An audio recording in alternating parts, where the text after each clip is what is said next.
নমস্কাৰ বন্ধু বান্ধৱীসকল, ইউনিক জিকে আছাম ইউটিউব চেনেললৈ আপোনাক স্বাগতম জনাইছোঁ। আৰু এনেধৰণৰ নতুন নতুন ইম্পৰ্টেণ্ট কুৱেশ্যনবিলাক পোৱাৰ কাৰণে আমাৰ চেনেলটো ছাবস্ক্ৰাইব কৰি দিব। প্ৰথম কুৱেশ্যনটো হ'ল, কোনগৰাকী ভাৰতীয় শাসকৰ পিতা পুত্ৰৰ নাম একেই? Option A Indrajit Gupta, option B Chandragupta, option C Samudragupta, option D প্ৰথম চন্দ্ৰগুপ্ত। আৰু শুদ্ধ আনচাৰটো হ'ল option C Samudragupta. Next question, Margaret Elizabeth নবেলক কোনে নিবেদিতা শিক্ষা দিছিল? Option A Mahatma Gandhi, option B Swami Vivekananda, option C Jawaharlal Nehru, option D Rabindranath Thakur. আৰু শুদ্ধ আনচাৰটো হ'ল option B Swami Vivekananda. Next question, কাৰ শাসনকালত মোগল চিত্ৰকলাই শীৰ্ষ পৰ্যায়ত উপনীত হৈছিল? Option A Babur, option B Akbar, option C Jahangir, option D Shahjahan. আৰু শুদ্ধ আনচাৰটো হ'ল option C Jahangir. Next question, কোনগৰাকী মোগল সম্ৰাট আগ্ৰাৰ পৰা দিল্লীলৈ ৰাজধানী স্থানান্তৰ কৰিছিল?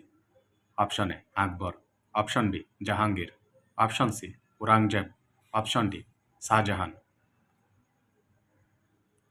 আৰু শুদ্ধ আনচাৰটো হ'ল option C Aurangzeb. Next question, কাৰ শাসনকালত তুলসী দাসে ৰামচৰিত্ৰত মানস ৰচনা কৰিছিল?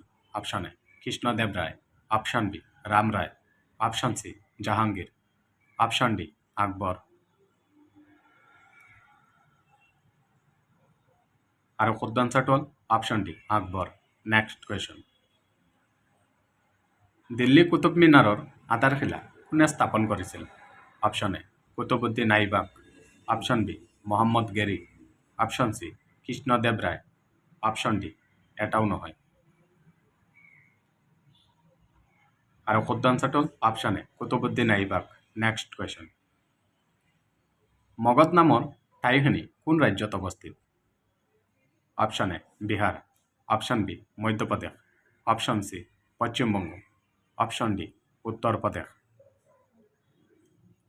আৰু শুদ্ধ আনচাৰটো হ'ল option A Bihar. Next question, কোনখন গ্ৰন্থ কাশ্মীৰ বুৰঞ্জীৰ তথ্য সংমিলিত উৎস? Option A Laila Majnu, option B কলহনৰ ৰাজতৰংগিনী, অপশ্যন চি বাণভট্টৰ কাদম্বৰী, অপশ্যন ডি অভিজ্ঞান শকুন্তলা। আৰু শুদ্ধ আনচাৰটো হ'ল অপশ্যন বি কলহনৰ ৰাজতৰংগিনী। নেক্সট কুৱেশ্যন, হিন্দু সভ্যতাৰ সময়ত হিন্দু উপত্যকাৰ লোকসকলে প্ৰধান বৃত্তি কি আছিল? অপশ্যন এ চিকাৰ, অপশ্যন বি বাণিজ্য, অপশ্যন চি পশুপালন, অপশ্যন ডি কৃষি। আৰু শুদ্ধ আনচাৰটো হ'ল অপশ্যন ডি কৃষি। নেক্সট কুৱেশ্যন, পুৰণি ভাৰতৰ কোনগৰাকী সম্ৰাট ৰাজত্বকালৰ সময়ছোৱাক সোণালী যুগ বুলি আখ্যা দিয়া হয়? Option A Humayun, option B Shahjahan, option C Akbar, option D দ্বিতীয় চন্দ্ৰগুপ্ত। আৰু শুদ্ধ আনচাৰটো হ'ল অপশ্যন ডি দ্বিতীয় চন্দ্ৰগুপ্ত। ভিডিঅ'টো ভাল লাগিলে লাইক কৰিব, চেনেলটো ছাবস্ক্ৰাইব কৰি দিব।